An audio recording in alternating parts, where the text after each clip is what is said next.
Galen, we should look at the course now, and it's a very scenic course. It goes around Beacon Hill Park and the downtown loop early on, over the inner reaches of the harbour, and this first loop is approximately 10 kilometres. Then they do it again, which is a great value for the local residents and spectators. So now a second loop of 10 kilometres, and after this one they have an out and back, which is going anti-clockwise back along the coast up towards Ross Bay. When they turn off there at Ross Bay, they go via the cemetery, and that's a nasty part of the course. There's a hill there, and we saw Boussier of Canada make a bit of a move on the Kenyan Canada yesterday in the women's race, and then from that turnaround point they come back and finish at the legislature buildings. Rob, how do you rate this course? I think it's a strength runners course, Gordon. Looking at the map there, on top of the map you can see, or you could see the profile, and what it shows is that there's a lot of undulations, a lot of rolling hills out there. So what it means then is that the rhythm runners find it a little bit difficult because there's a lot of corners out there, there's a lot of changes in pace, and it's very difficult for them just to settle into that metronomic type stride. And someone who's a strength runner is able to handle the changes in pace, the changes in direction a little bit more easily. And I think with a little bit of luck, that should play right up Steve's alley. Yes, well, things really warming up at the start now, and Galen Clues, I'm just running with Steve Moneghetti. They're one of the Kenyan runners, one of three. Now, Steve normally is in the situation where everyone is wanting him to win gold. There's a lot of pressure on him, but Australia's won so many gold medals here. Does that alleviate the situation? Well, I hope it does. Steve's often gone into a major championship situation where Australia hasn't been successful. We haven't got the medals that we would like to have, but here in the Commonwealth Games we've had so much success. We've now come down to the last day, which is a men's marathon, and Australia is in a situation where they're not desperate for this gold medal in the marathon, so hopefully it takes a bit of pressure off Steve and he can relax more into the event. So each competitor has their own personal ritual before the start, and Steve Moneghetti in sunglasses. We have a runner from Tanzania, but the final countdown now for the Commonwealth Games men's marathon for 1994. Pat Carroll, Sean Quilty and Steve Moneghetti just easing up to the front there on the left. Stand up, please.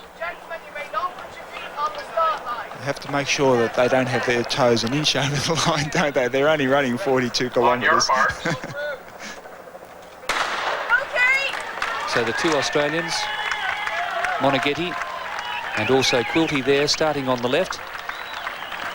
The marathon journey, 26 miles, 385 yards, just over 42 kilometres around the streets of Victoria. And you can see a bit of dampness on the road. We have had just a light drizzle this morning, so a bit of steam will probably come up as the sun comes out. And the temperature, again, around 10 to 12 degrees, and also quite a lot of humidity. Now there, the beautiful Empress Hotel, as the runners come down past that 5-star complex. They're going past the inner harbour at the moment, and the Australians all just taking things fairly quietly. It's a settling period here, Rob. Very much so, Gordon. The first 5 kilometres is an opportunity for the runners just to settle down, to feel their legs out. It's an early morning start once again, 7 a.m. As Steve said, you know, they're not used to getting out and running sub 5-minute mile pace or a little bit over 3-minute kilometre pace at this hour in the morning. So the first 5 kilometres is really very important for them, just to settle down and get a little bit of a feel for how their body is coping first thing in the morning. They won't really know how fast they're going until they go through that first 5 kilometre point where they'll see the timing clock. But just judging from the first few hundred metres there, it looks as though it's relatively comfortable and slow. Maybe one of the difficulties for Steve and possibly Pat will be holding themselves back. In a lot of the distance races so far, we've seen the Africans tend to go to the front relatively early, run very aggressively and strongly, and maybe this is a sign of the inexperienced team that the Kenyans have brought over here, a lot of very young African runners. and they come out here to a big championship, a big opportunity for them, and certainly there's a lot of adrenaline pumping through the veins of the runners out there. And look at that big man at the front. He seems to be head and shoulders above the rest of the field. And there he is, number 158. Peter Marr from Canada. Peter's been running marathons for many years. He's a very prolific marathon runner. Some say he's overly ambitious in the number of marathons that he runs. I think he ran about 6 or 7 marathons last year, and he's probably the number 1 candidate in this event for Canada. I was having a talk to him at the track the other day, and he's very confident.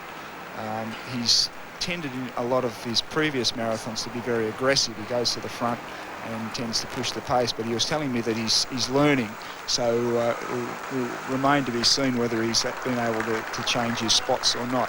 It's very difficult for marathon runners to change their natural tendency in their style. And there, number 346, Smartex Tambala, a personal best time of 2:17. Also with him there, runner number 484. That is Dane Samuelson, St Vincent's Grenada. And they're now moving up towards the Johnson Street Bridge, where they'll go past the Ocean Point Resort Hotel. And again, you can see that dampness on the road, but that rain seems to have stopped, so that's certainly good news for the spectators. Nice slow first K. We saw them cross the first 1K in about 3 minutes 20, so that's quite a slow, comfortable pace. What's actually interesting with the runners here too, they might be racing 42 kilometres, but most of them would probably do around about 5Ks just to warm up and prepare for the marathon. And in that warm-up, they'd include a few tempo runs where they'd stride out actually at a speed that's above race pace, just to warm up the body and to get the legs turning over and going. So by the time they finish today, they'll be up around 50 kilometres of running. So Peter Marr of Canada taking over the lead, the tallest man in the field, and the 3 Australians nicely placed in the pack, Pat Carroll, Sean Quilty and Steve Moneghetti. You are watching the 15th Games of the Commonwealth, live from Victoria, Canada. The start of the race, well, for myself, I don't often feel that great actually in the first 15 minutes of many races I go in. I feel a little bit nauseous in the stomach or whatever, and I usually put that aside and always know that after about a quarter of an hour I start feeling a lot better. So I always find often the first 10 or 15 minutes of most races for myself is the most uncomfortable with regards to how I feel. I usually get better as the race goes on. Australia's Pat Carroll, one of 3 entries from down under, and there he is moving up towards the lead. Tambala from Malawi, Peter Marr from Canada setting the early pace. The blonde-haired Englishman David Buzzer just tucked in behind. Sean Quilty there on the left, and Steve Moneghetti sitting in behind the pace. Chris Wardlaw said that he wants him to stay back behind runners for the first 10 kilometres. Chris Wardlaw, a dual Olympian, coach of Steve Moneghetti. In Tokyo in 1991, Moneghetti was too confident and too aggressive, and he tended to push things too early and then finally tired before finishing 11th. So the pace, very important, and Robert seems to be suiting Steve Moneghetti at the moment. I think so, Gordon. I think it's an opportunity for Steve just to settle in back there. No one seems to be going completely silly at this stage. Once again, we'll have to wait until we get through the first 5 kilometre split to see what reaction the Africans especially have to the time that's posted on the timing clock. The first 10 minutes or so is really just a chance for the runners to settle in there, to find their pace, to make sure the conditions are okay. It seems to be drying out a little bit. We had a bit of rain. Indeed, it looks a bit humid out there, judging from the amount of perspiration on this runner's chest. But I think the conditions are pretty good, and I think that Steve's looking very good and very comfortable out there. So Pat Carroll and David Buzzer behind Smartex Tambala, coming up to 10 minutes completed in this men's marathon. David Buzzer there, the blonde-haired Englishman, Tambala from Malawi, and on the left there is Peter Marr of Canada, and just behind Peter Marr On the top, Steve Moneghetti wearing the dark glasses. And I noticed also Carey Nelson in the red glasses, running a very nice and well-judged race in the early stages.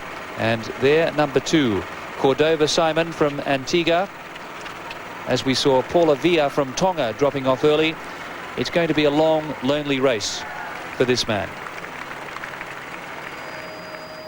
Paula Via from Tonga dropping off in the women's marathon 24 hours ago. Paula ran a PB yesterday, some 20 minutes or more under her personal best time, so perhaps this young man will be able to do that today too. So she broke 3 hours, did she? I think she came in around about the 2 hours, 55, 57, somewhere in there. Well, isn't that a mighty achievement for Paula Via, who was the last home in the marathon of those that finished. So Pat Carroll and Tambala, Peter Marr, Steve Moneghetti, David Buzzer. And we can see Sean Quilty there, the other Australian with the yellow and gold on. He's actually running about 1 or 2 places behind Steve Moneghetti on the left-hand side of the screen.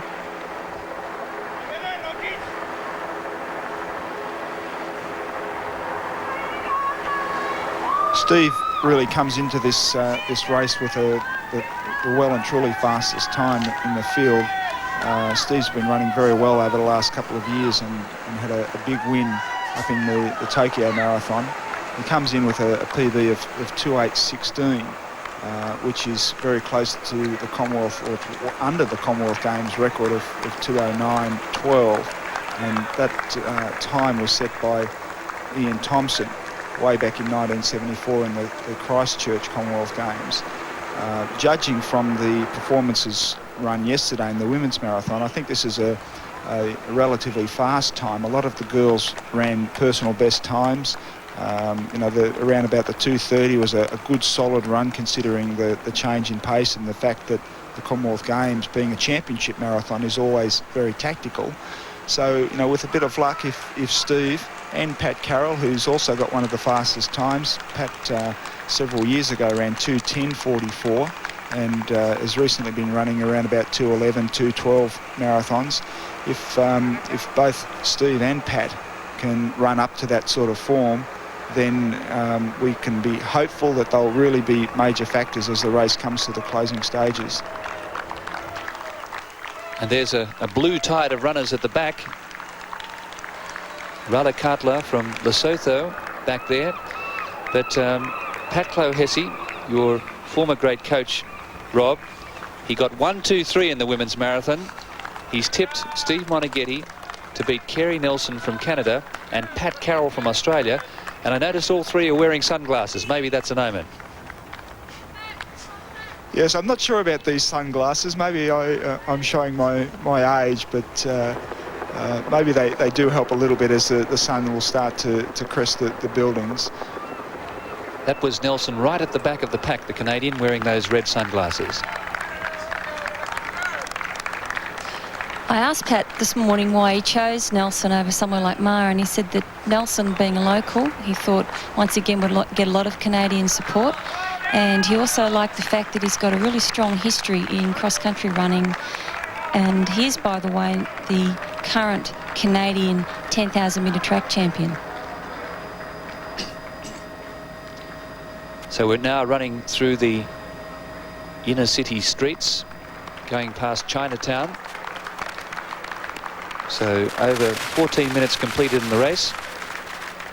And just a bit of interference there from some of the tall buildings, some very historic buildings around this inner city area. One, the old customs house, even dating back to 1876. But noticeably there are more spectators out on the course this morning. This is the big one, the men's marathon at the Commonwealth Games in '94. And the 3 Australians just tucked off the pace at the moment. Tambala from Malawi out in the lead from Peter Marr of Canada.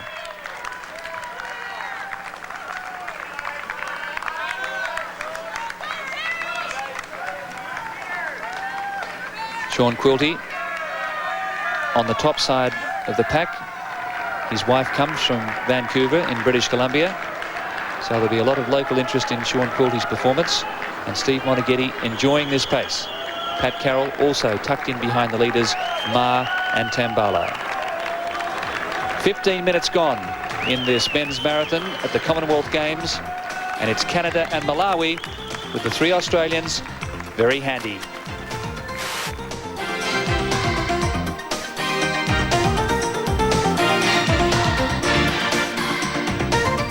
Where you're at, what you're feeling, how it's going. Usually I can tell actually within 2 to 3 miles of the race whether it's going to be a good one or a bad one on the day. That's normally what it is for me.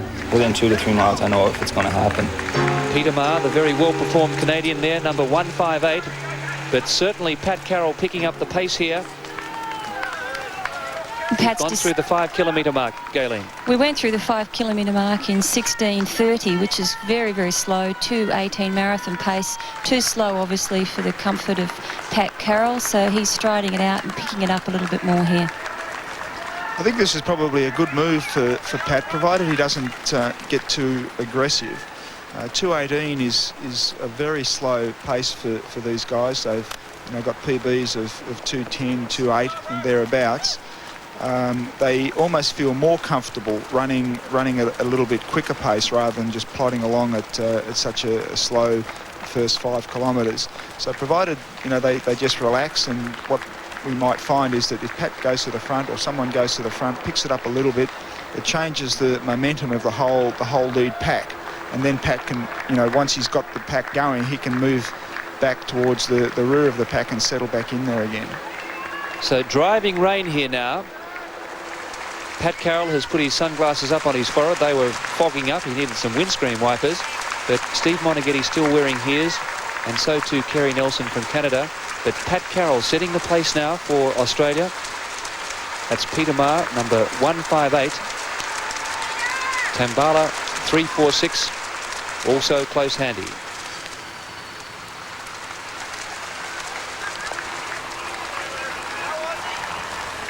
Still a good-sized lead pack there, which I guess you'd expect. We're starting to see a few of the less credentialed African runners dropping off the pack at the back. Maybe that's a sign that the pace has just picked up marginally.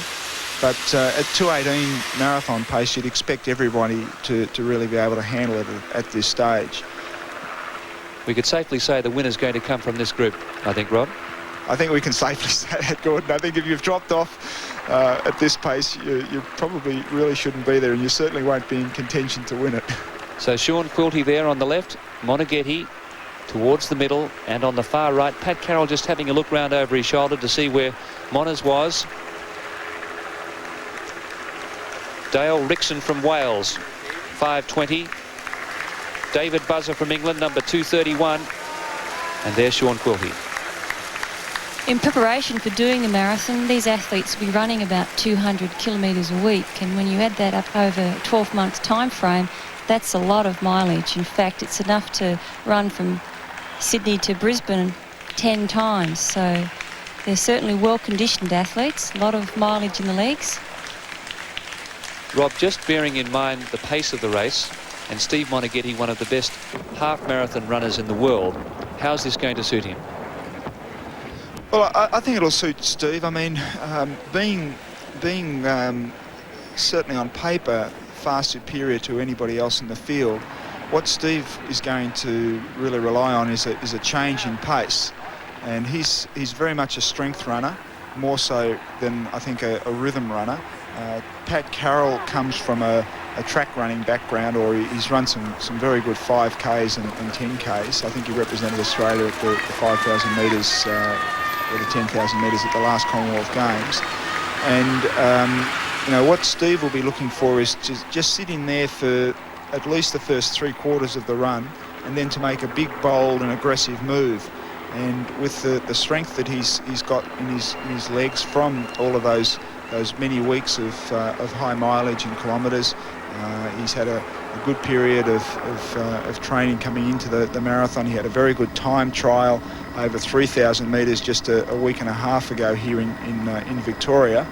He ran a time trial pretty much by himself in 8:04, which is a very good time. So it's a great sign when a marathon runner who's been doing a lot of long mileage and conditioning for a 42-kilometre run drops down to 3 kilometres on the track and runs close to a personal best time, certainly in a time trial situation. So I think Steve is in very good form. provided he's able to relax in there, doesn't get knocked around too much, picks up his drinks. I think the conditions are in his favour. Coming from Ballarat, he's certainly used to running in the rain. So, you know, I think that the race so far is playing into Steve's plan very well. So they've now turned right into Dallas Road. They're on this first downtown loop of 10 kilometres. Off to their left is the Seaside and Port Angeles in Washington, United States of America. So if we pick them up on the map at the moment, we've done the downtown loop going into the inner reaches of the city, and then we've come back down Government Street, Fort Street, Cook Street. We're now in Dallas Road and working our way along the Seaside back towards the start-finish line at the Legislative Buildings. It's a very good course for the spectators, being a loop course and then an out-and-back course. It gives the spectators an opportunity to see the runners several times. For example, this section here, they'll be running past 4 times. And it's a very good course for people who are following the race. It's a very attractive open area along here. Off to the runner's left is the Seaside. They're almost running along a bit of a cliff top, and you can look out to the ocean, and there are several ships coming into port. And it's a very airy, very relaxing place to run along, very comfortable. Well, also you have Cleewick, who is the mascot of the Commonwealth Games here in Victoria, and Cleewick is a killer whale. The orcas, famous here. You have whale sightseeing boats going out onto the harbour, and these big black and white killer whales, they're actually the world's largest dolphins. So it really is a spectacular scene here despite this weather. A beautiful course, and it's Dale Rixon of Wales, Pat Carroll, the leading Australian at the moment, all Australians in the top 10. Carroll, a very versatile and gifted athlete. There he is, just tucked in behind Peter Marr.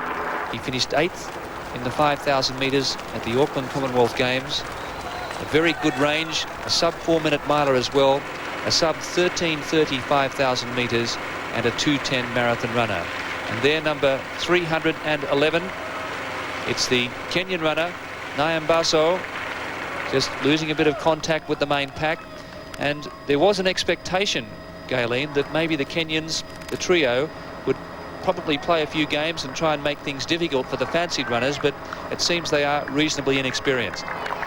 Well, hopefully they're running a more conservative race. We've seen in the Commonwealth Games so far the Kenyans take off very fast in the women's 3,000 metres. They did the same thing again in the men's 10,000 metres and yesterday in the women's marathon. And as a consequence of doing that, the athletes haven't perhaps placed as highly as what they could have done if they'd run more even and better judged events. So perhaps we're seeing in the marathon now the Kenyans and the African runners holding back a little bit because they've seen what's happened to their fellow countrymen and women over the period of the last week by going out too fast and too hard. And it's interesting that the Kenyans have sent such a very young team here. The athletes are actually in dispute with their federation back in Kenya at the moment. The Kenyan world distance contingent is one of the major forces in the world distance running scene, and the federation required all of their champions who are competing in the very lucrative European circuit to come back to Kenya to run selection trials, and most of them or all of them weren't prepared to do that. They wanted to stay on in Europe to continue to race in the prize money races over there, and as a result they have not selected those individuals, and they've sent a very young, inexperienced team, and I think we're going to see the results of that in the medal tally. So coming up to 30 minutes completed in this men's marathon, the 3 Australians very well placed, Pat Carroll, Steve Moneghetti and Sean Quilty, and it's Dale Rixon of Wales setting the pace with Peter Marr from Canada. The Commonwealth Games 94 are coming to you from Victoria, Canada on Network 10. Moneghetti, the hot favourite, looking in very good shape. The best performed marathon runner in this field. And I guess we must keep an eye on Paul Rotich from Kenya, who's back in the pack at the moment, biding his time. And it seems as though the Kenyans may have learnt something about marathon running over the last few years. But we certainly can't write them off. There he is, Rotich, back in about 12th or 13th place. So the Kenyans have had some very good marathon runners, probably the most famous ones being Douglas Wakihura, who won this Commonwealth Games marathon, out-kicking Steve Moneghetti in Auckland, and Ibrahim Hussein, who won the Boston Marathon and has run very well. But apart from those two, they've been a little bit thin on the ground in terms of marathon running performance. Most of the African marathon runners tend to come from the Ethiopian or the Djiboutian areas of Africa as opposed to Kenya. And once again, we can see the difference in the build between the Kenyan runners and even some of these other marathon runners here. The Kenyan runners tend to be much more muscular through the thighs and through the upper body than some of even our other runners here. David Buzzer in the lead, Tambala of Malawi, and also Mark Hudspith from England there on the top, running in equal second place at the moment. And the three Australians together, Pat Carroll, Sean Quilty, and also Steve Moneghetti. And it looks as though the pace just picking up a little here as they go through that 10-kilometre mark. Pace has picked up slightly. They're still running mid to around 2:16 pace, I guess, for the marathon. So it's still fairly slow, actually. They've picked it up marginally, but not a lot, actually. Now, Mark Hudspith on the far side is an interesting runner. He is coached by Jim Alder, who won the 1966 Commonwealth Games marathon in Jamaica. Mark won the half marathon title in York in 63 plus earlier this year. So we're working our way now back towards the legislative buildings. And Steve Moneghetti's obviously doing what Chris has told him, because the first 5K split was around about the 16:27, and the second 5K split they've run in 16:14, so it's still very, very slow. It's only about 2:18 marathon pace. Steve probably actually finds it somewhat difficult holding back, running such a slow pace early on. David Buzzer of England, who finished 6th in the 1993 London Marathon. Pat Carroll at his shoulder. Moneghetti just tucked in behind, and Sean Quilty. Now, it looks as though this front group of about 10 has made a little bit of a move on the pack.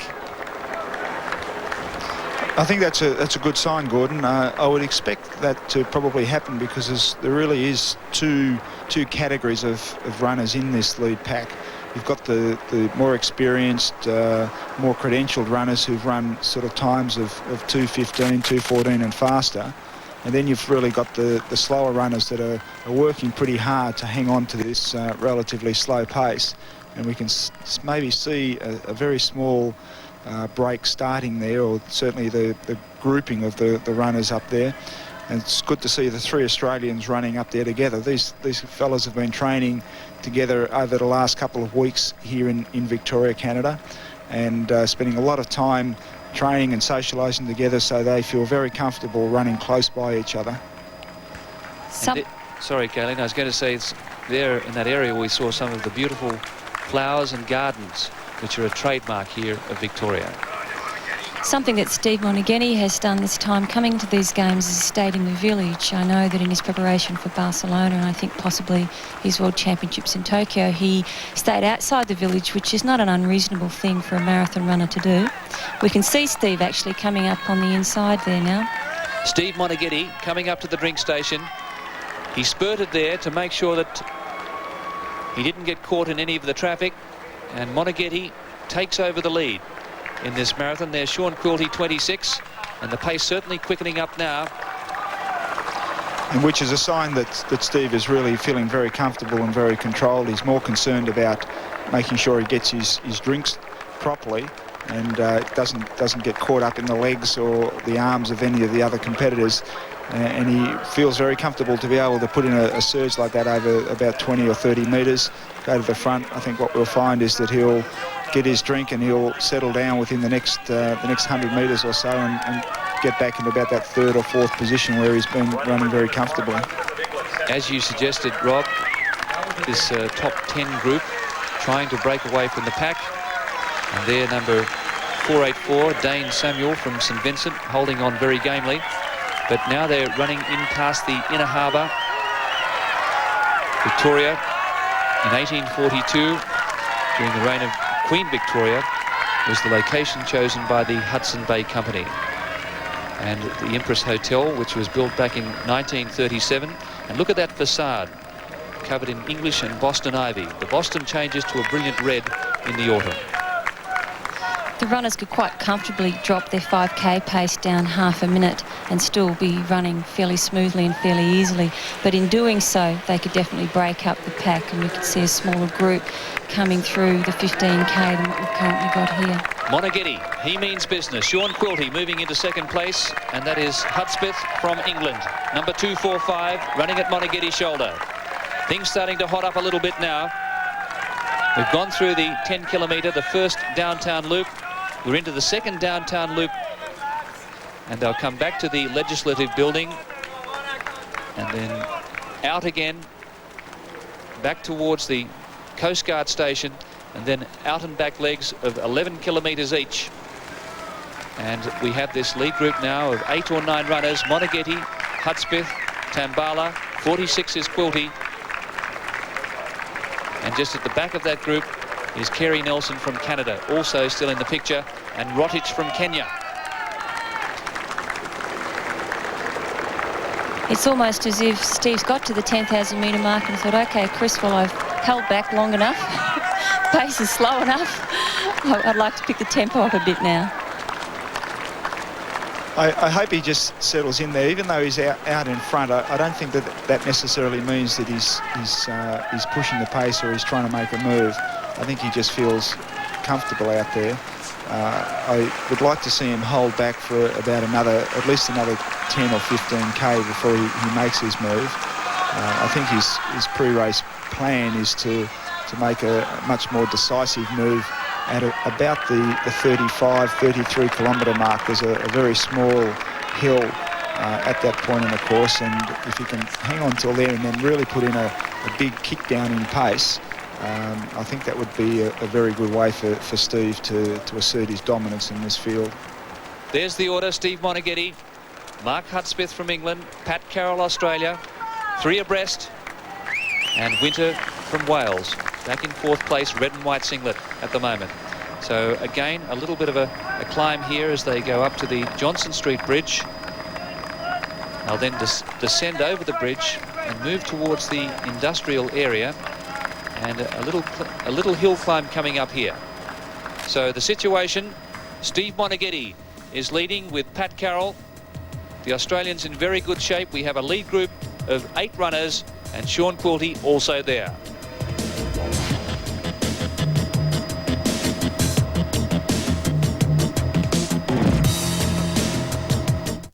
So there's the course alongside the seaside. We're on the second downtown loop at the moment, and we've just crossed the Johnson Street Bridge.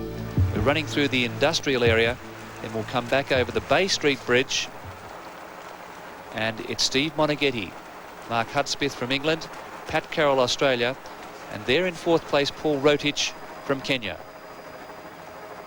A lead group of 9 runners at the moment. And what we've seen in the last kilometre or so, certainly since the last drink station, is that Steve has gone to the front, picked up the pace marginally, but in doing so, he's dragged the lead pack away from the ones just behind. And I think we're starting to see a couple of moves being made, not decisive moves at this stage because it's still very early on in the race. Pat Carroll's looking very comfortable out there, prancing along. Pat's track style is very apparent in comparison to the very efficient, smooth style of Steve Moneghetti. You can see Pat prancing along, running very much on his toes and the front part of his foot, whereas Steve runs much more flat-footed.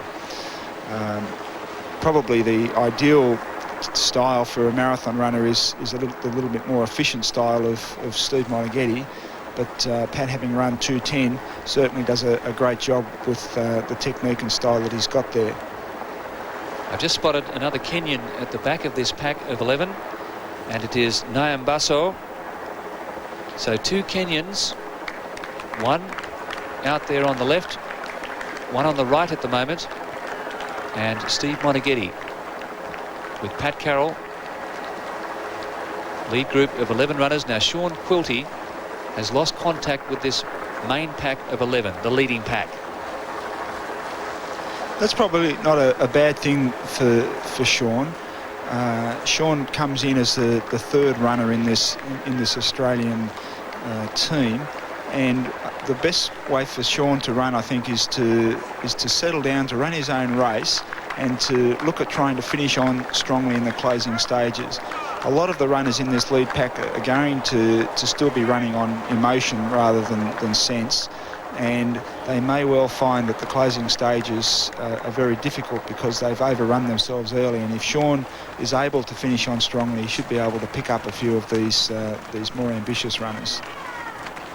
It's nice to see the green and gold sitting up there in 1 and 2 right now. 2 very strong and well-performed athletes. Also, interesting combination of times in this lead group. We've got Steve Moneghetti with a personal best of 2:08, and we've got Pat Carroll around the 2:10. But I noticed that Paul Rotich has only got registered at 2:20 for the marathon.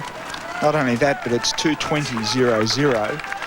Which makes me think that it's probably not a real time. It's, I think, just a qualifying time, which his coach thinks he can probably run about 2:20. And the statistics that we get on some of these Kenyans, as Peter Maher, who's withdrawn, which is a big surprise. Peter went into the race as the favourite for Canada. He's run a lot of marathons in the last 12 months or so, and maybe they've caught up with him. But it's very unusual for Peter to have trouble early on in a marathon. Yes, that was his 29th marathon since 1986 for Peter Maher. The rain still pelting down. It did stop there for about 5 minutes, but that really is a sad ending for the veteran Canadian, a man who was a prolific marathon runner. And there we can see 12 runners in the lead group, and out in front, Australia 1-2, Steve Moneghetti and Pat Carroll, as the rain starts to drive down on these athletes. Rotich is there from Kenya in 3rd place, and the other Kenyan also in contention, Nyambaso, just loping along at the back of this lead pack.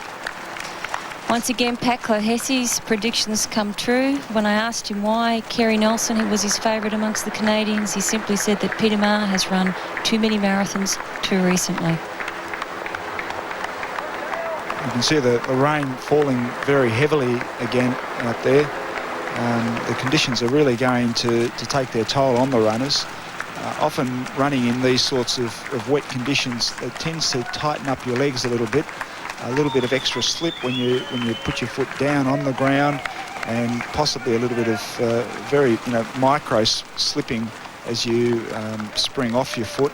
And also the water which gets kicked up behind your legs can often tend to tighten up the muscles, and it all takes its toll because we're still at an early stage in the marathon. We've still got a long way to go, and it's going to be the runner who's able to finish on strongly over the last 10 kilometres in this marathon who's going to take this out. My preference would be to see Steve and Pat try to extract themselves from the lead without having the pace slow down. It's not easy to do that. It's a matter of trying to get someone else motivated and someone else who's prepared to assert a little bit of dominance. But I think that leading at this early stage is not necessarily the ideal way to run a championship race. Steve Moneghetti has experienced the full gambit of conditions. Those stifling heat wave in Barcelona, where he hit the wall, and then earlier this year in the Tokyo Marathon, they had the heaviest snow dump in 25 years. The race was in doubt. 2,000 Japanese workers cleared the course overnight, It went on, started in -4 degrees, 34% humidity, little or no wind. Moneghetti hit the front at 38 kilometres. He's certainly gone to the lead a lot earlier here. And he beat Vincent Russo, who's ranked #1 in the world at the moment by 13 seconds in that Tokyo Marathon. And Nyambaso, Zacharia Nyambaso, is the Kenyan in 3rd place. Rotich back behind as they come back through the city centre.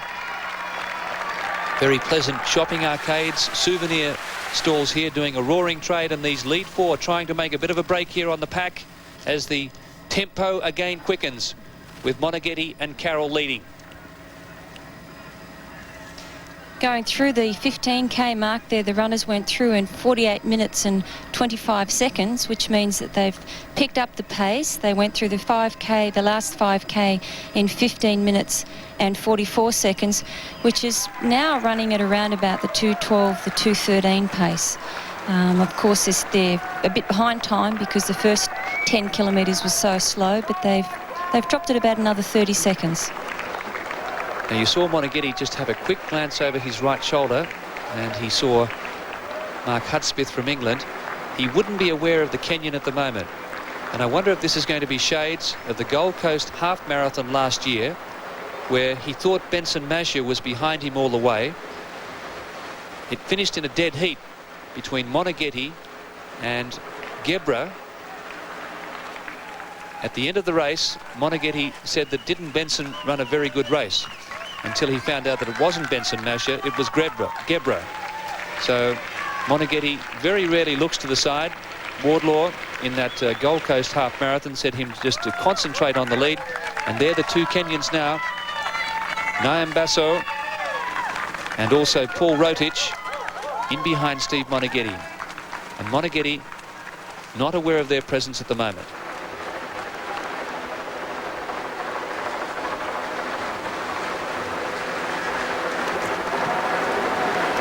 So it's Hudspith from England, Steve Moneghetti, Australia, and Pat Carroll also up in that leading division.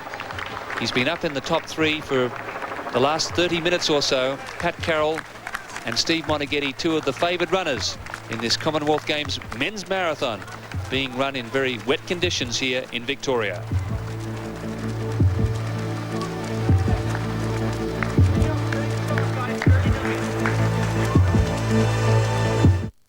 Okay, you are looking at the #1 Steve Moneghetti fan in the entire world. That's Emma, 6 months old and mesmerised by the race so far. And how's Mum? A bit nervous, Tanya? Very nervous, Tim, yes. What do you do before a race? I know Steve just has a light breakfast and gets into it, but he leaves you to do all the worrying. Well, this morning I just jumped out of the bed into the shower and here I am. That was it. I know that he said to me at about 5 a.m. it's fantastic to have you and Emma here along with his parents. It gives him a great foundation. Yeah, he's pretty happy to have us here. He hasn't really ran all that well since Emma's been born, so we're hoping that it'll change things. But yeah, hopefully we're giving him a bit of the support being here. Is it hard being married to a masochist, a marathon runner? No, not really. I mean, we've been together a long time, so I'm used to his lifestyle, and I think if it changed, I just wouldn't know what to do. We get to travel a lot together, so I'm a part of it, which is nice. It must be a tough 2.5 hours for you, being so helpless, looking at the big screen and hoping for your best. Well, actually, with the screen here, it's a lot better. Usually, the Olympics and places like that, it's hard to see. Like London and Marathon and Boston, you can't see what's going on, you can only hear by the radio, so it's nice to actually see what's going on, see how he's going. How do you feel about it personally? I mean, you must have some idea. He's in good shape, I know that. Yeah, he's running really well. He's got no injuries. He's been training really well. I mean, what happens if he wins? It'd be fantastic, because as I said, anyone can win. It's a long race, anything can happen, so just hope for the best. All right, thanks very much for your time. We appreciate it. We understand you got the butterflies. Yes. And Emma, that was a terrific interview. Thank you. Tim Bailey doing a terrific job in the rain on the course and getting a little plucky too, I think. But Emma Grace, not knowing much about what's going on around her, but she'll know about it one day, that's for sure. Tanya Moneghetti, wife of Steve, and Steve Moneghetti certainly looking as though he is the man they have to beat here. A very gentle, dawdling pace in the early stages.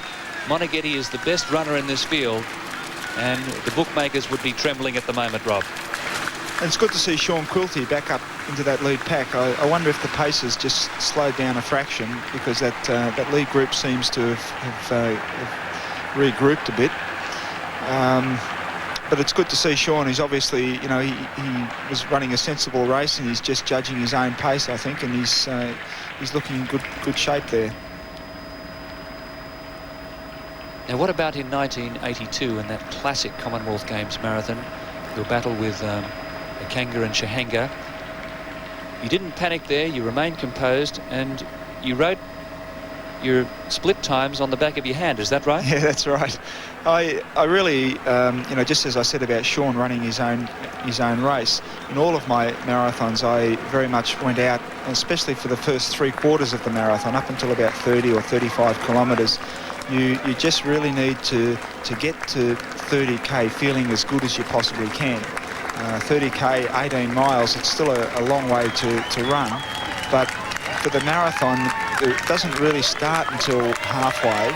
And in terms of the tactics, it's the last 10 kilometres, and especially the last 5 kilometres in these championship races, that make all of the difference. I used to just jot down 2:8, 2:10 and 2:12 pace split times on my hand when I was running, just so that I really knew, because in these races, as we've seen today, the pace is very unpredictable.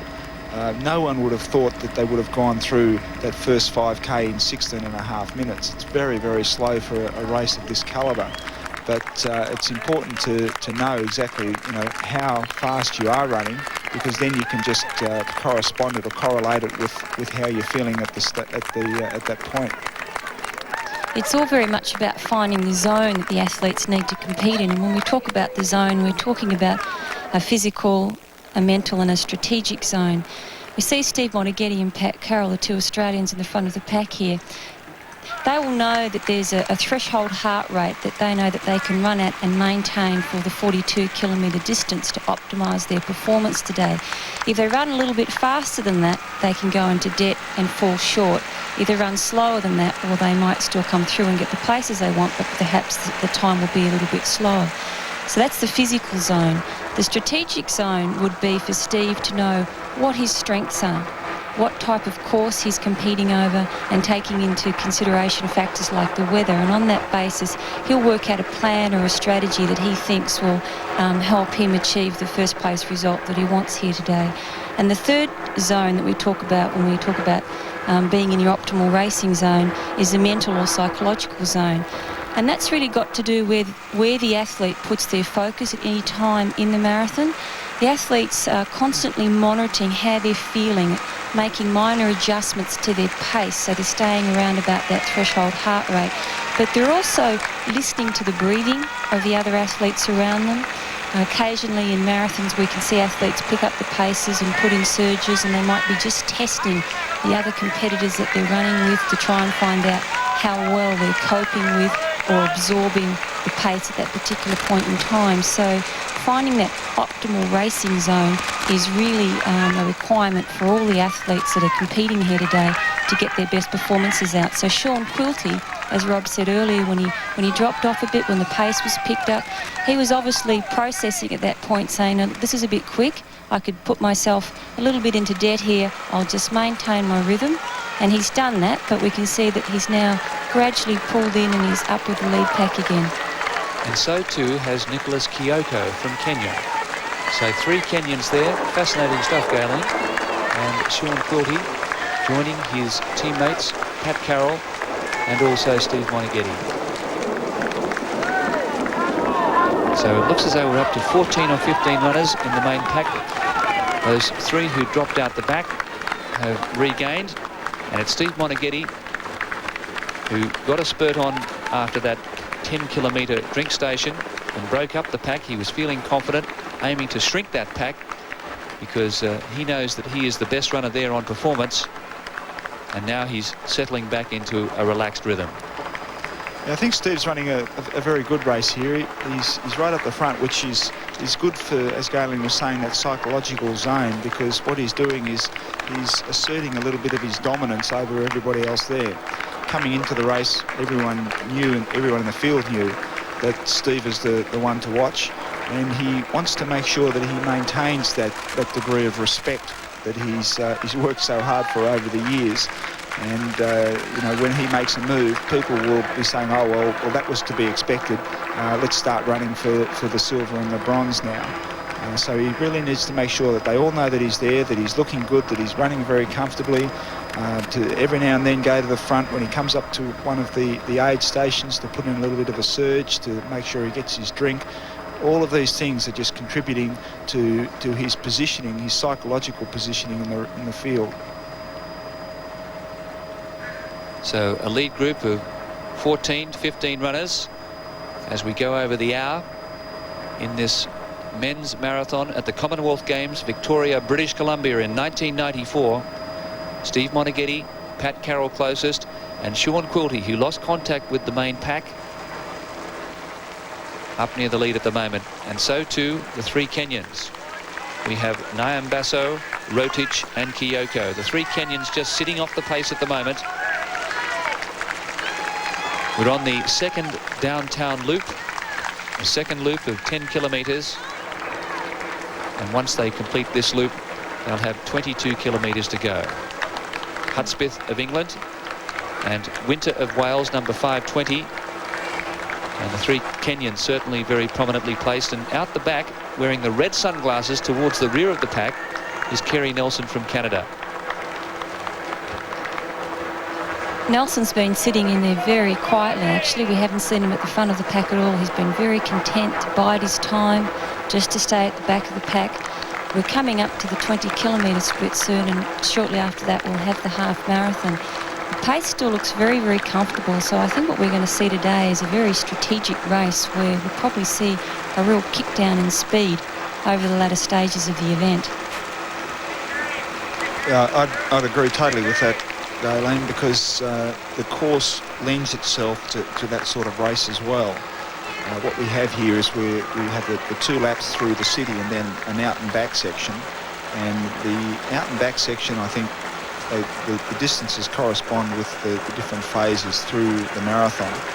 It'll be a really good tactical move for Steve or for Pat or any of the runners to make a move with about 20k or with about 10k to go, which coincides with the points where you turn around and make the run back for the finish line. So moving up towards the halfway stage of this Commonwealth Games men's marathon, Hudspith of England, Winter of Wales on his right, tucked in behind Steve Moneghetti, and also Australia's Pat Carroll and Sean Quilty, and the three Kenyans very well placed in the main pack.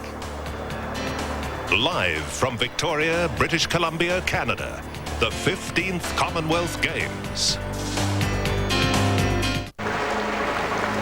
Dale Rixon from Wales, Mark Hudspith from England, Nicolas Kioko from Kenya, tucked away in third place, Nyambaso from Kenya, Moneghetti and Patrick Carroll, Australia, Sean Quilty also in this main group. So the three Australian runners in the lead pack.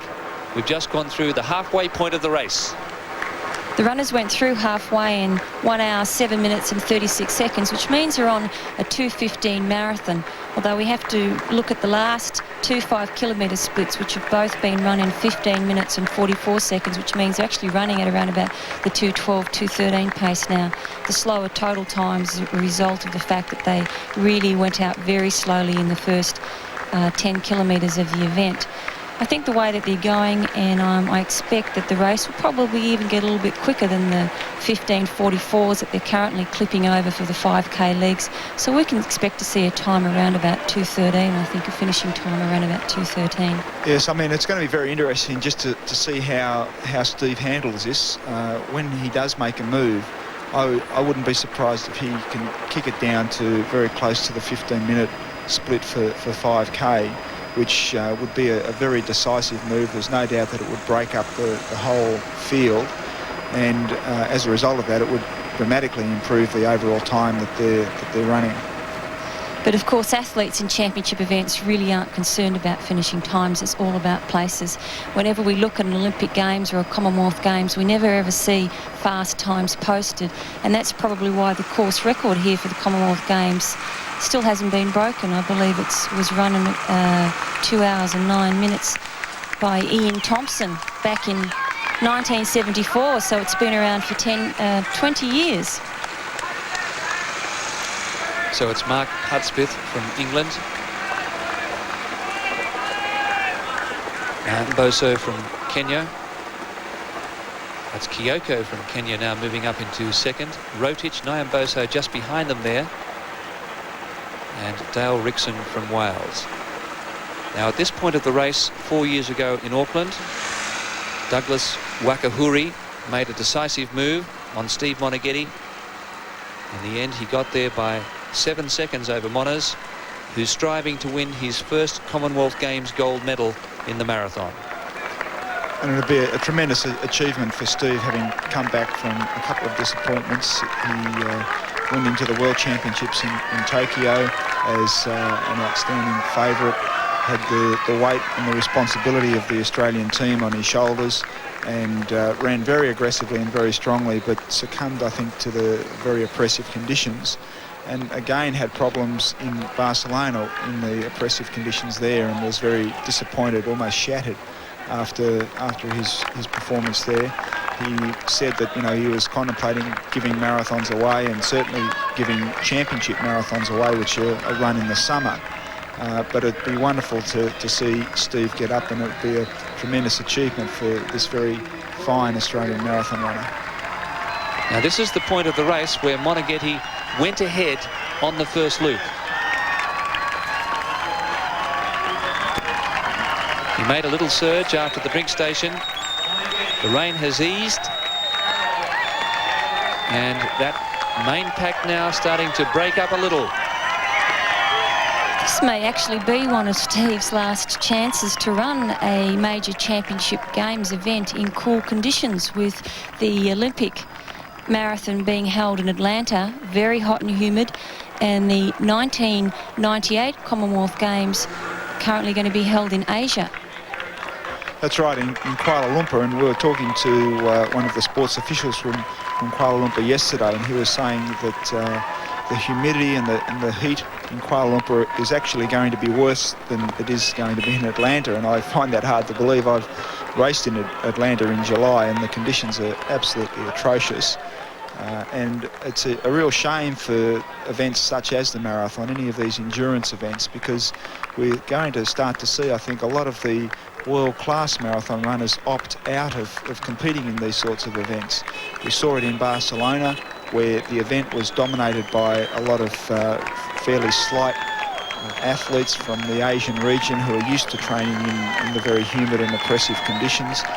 And as a result, the more credentialed, outstanding international marathon runners tend to say, well, you know, if that's the way it's going to be, it's a completely different event from the traditional marathon. Just because you have a world record or you can run the 2:8 marathon doesn't mean that you're going to run well at the Commonwealth Games or at the Olympic Games anymore. And they're going to say, well, if that's the case, I'm a full-time, I'm a professional athlete, I've got a family. We saw Tanya and Emma in the screen before. Steve's got responsibilities, and he's going to, I think, like a lot of the runners, are going to say, well, you know, if that's the way it's going to go, then I've got to make some professional decisions, and it's going to detract, I think, from the quality of the fields that we're going to see representing the countries in these events in the future. Now a change has come over the race. Pat Carroll just dropping off this lead group of 5. Moneghetti with 2 Kenyans. Carroll striving very hard to stay in contact. We've gone through the 20-kilometre mark, past the halfway stage then, and the pace picked up here by our leaders. Moneghetti now has had a look. He realises the Kenyans are there with him.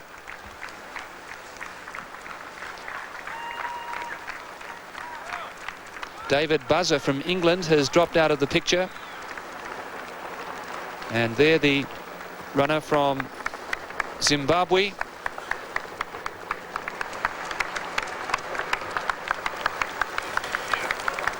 I'll pick up his number in a moment.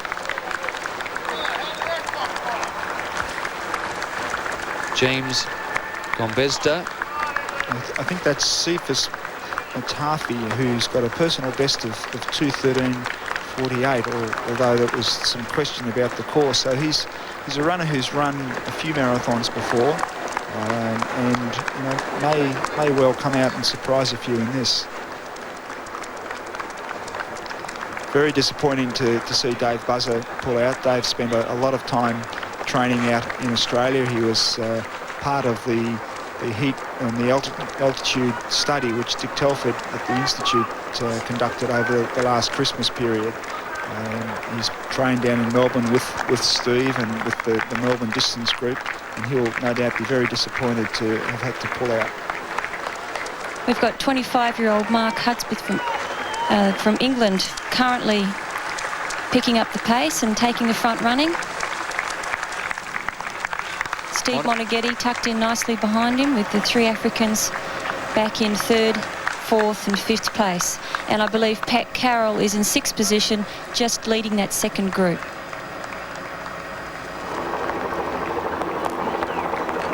So it's Hudspith ahead of Steve Moneghetti.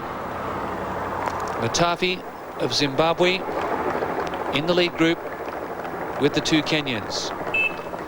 And Mark's only a fairly young runner, but he's been around the running scene for a while. He's got a personal best in the 10K of just over 29 minutes. He's run international and national cross-country, and once again we're seeing that the cross-country is a tremendous breeding ground for these marathon runners to come through. He's got a personal best in the marathon of 2:12.52, and you know, he's making himself a factor to be reckoned with out there today. So Hudspith of England picking up the pace here in this men's marathon. The two Kenyans, Nyambaso, number 311, and Kioko sitting back in 3rd and 4th.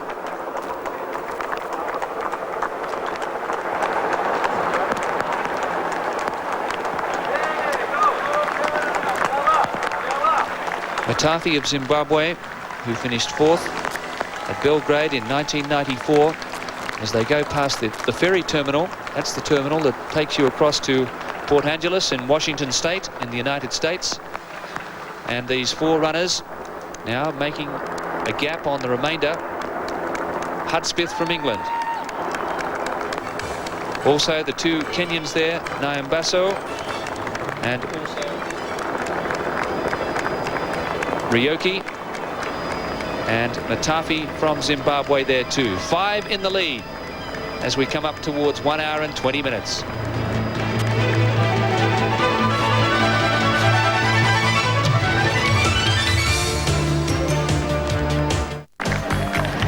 And there the Kenyan, Matafi, running a very big race in this men's marathon as the rain continues to tumble down. They're running alongside the seaside. They're now on the out and back loop. This is 11 kilometres out from the Legislative Building, 11 kilometres back. Sponges still very active. The two Kenyans, Nyambaso and Kioko, in this lead breakaway group of 5, but it's Mark Hudspith, the trainee accountant from Newcastle upon Tyne. He's a fanatical supporter of the Newcastle Football Club. Mark Hudspith out in the lead from Nicolas Kioko of Kenya, Steve Moneghetti, Australia 3rd, Matafi of Zimbabwe, Nyambaso, and that is the lead group of 5. And then we have Owen Machelm from the Republic of South Africa. And with him, Pat Carroll. Steve Moneghetti running a very confident race. Now, this is really starting to get into the interesting stage of the run. This is the out and back section. You can see the ocean off to the right there, so that these runners will run about 10 kilometres out, turn around, and then make the final 10-kilometre run to the finish. And we're really starting to see a few tactics come into play here. Steve's decided that he wants to once again exert his dominance on the field. Let everyone know that he's not going to have the race dictated to by Hudspith. and it's going to be very, very interesting. There's a number of little undulations and rises, a couple of little corners. They'll run beside the ocean for about 5 kilometres and then head inland and do about 5 kilometres through the suburbs to the turnaround. And it's going to be a very exciting and interesting finish to this marathon. Steve Moneghetti leads this breakaway pack of 5, containing Nyambaso, Kioko, Matafi, and the Englishman currently in 3rd place, Mark Hudspith. To give you a little bit of an idea at the pace they're running at now, they went through the last 5 kilometres in 15.5 minutes, which is around about the 2:11 marathon pace. Now, if you put that onto a 400-metre track, that's about 75 seconds per lap. If you wanted to go and try and do a lap around your local track after having a warm-up and a stretch and see how close you can get to 75 seconds, you'll realise how difficult it is, particularly when you realise that these guys are putting the equivalent of 105 400-metre laps together at 75-second lap pace. It's pretty quick. Yes, and not to mention the distance they'd run over 12 months, Gaylene. Well, in the last 12 months, someone like Steve Moneghetti would have covered about 200 kilometres a week, which is really close to the 10,000 kilometres a year. So by foot, he could have run from Sydney to Brisbane and back on 5 occasions. Steve Moneghetti from Australia, getting another spurt on here, again increasing the pace and starting to put the pressure on this lead group. Hudspith holding on in 2nd place, the 2 Kenyans, Kioko and Nyambaso, and back in 5th place is Matafi. You can see Pat Carroll, the South African runner, in 6th spot. Carroll still trying desperately to stay in contact, but the gap opening up here for Steve Moneghetti. Now, Steve has really made a decisive move here, and this is going to be very exciting to see whether he can run it right through to the finish line. Is this the big move that he's going to put on and carry right through to the finish line, or is he really just putting in a bit of a surge to test the other runners? It's still pretty early on in the marathon, you know, or was he just surging to get his next drink, and will he settle down and let everyone else catch him up? He's still looking very, very smooth, very strong. No distress out there. Some of the other runners seem to be struggling a little bit. There's Pat Carroll. Pat got his drink without any problems.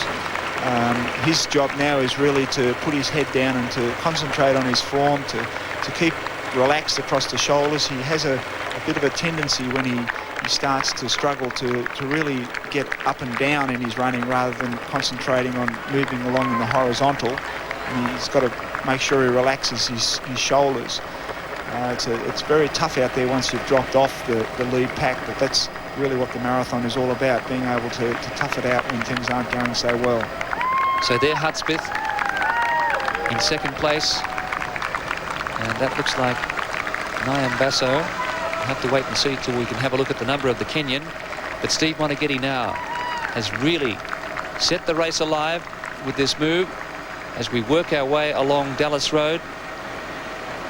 Steve's really in a class of his own now. He went into this race with the fastest time by several minutes, but if you actually look at the field, we've seen Peter Mayer, he's dropped out.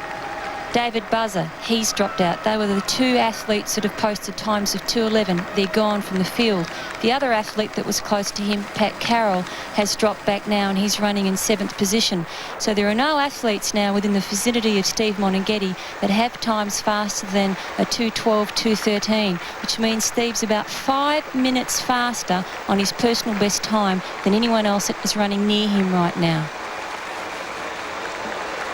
So Moneghetti making a decisive move at about 25 kilometres. Mark Hudspith and also Kioko from Kenya now really trying to stretch out and stride out and keep in contact with this great Australian runner, Steve Moneghetti. Monas is running in his 12th marathon. He first took on this arduous journey back in 1986 at Edinburgh, when he finished 3rd behind Robert De Castella after running in the 10,000 metres. And so the other 2 now have regained contact. Hudspith of England, Kioko of Kenya. We talked a little bit before about finding that zone and testing the athletes. Steve did a little bit of a surge on an uphill inclination there. The athletes have reeled him back in, but they've done so on the downhill. So Steve could very well have been testing the competitors, seeing how that they feel, putting in a bit of a surge, seeing who was going to come with him, who wasn't, and then settling back to a more comfortable pace. And there's the order as we come up to 28 kilometres. And again, here we have a hill. There is the Ross Bay Cemetery. Shortly we'll have quite a big incline. It's Hudspith of England at the shoulder of Steve Moneghetti, and Nicolas Kioko of Kenya in third place, 33 years of age. And the other Kenyan, Nyambaso, along with Matafi of Zimbabwe now, have dropped off this leading group, and it looks as though the Kenyan is keen to attack this hill. It's interesting looking at Hudspith just working up that hill. You can see that he's really working much more hard than Steve is. Steve's running still very comfortably. I think we're going to see it's going to be a race between these two runners, between the Kenyan and between the Australian. So the Kenyan has certainly accelerated here, but Moneghetti staying with him. It looks as though they've got away from Hudspith just for the moment. It's quite a rolling hill, this one. Moneghetti just having a quick glance over his shoulder to see where the Englishman was.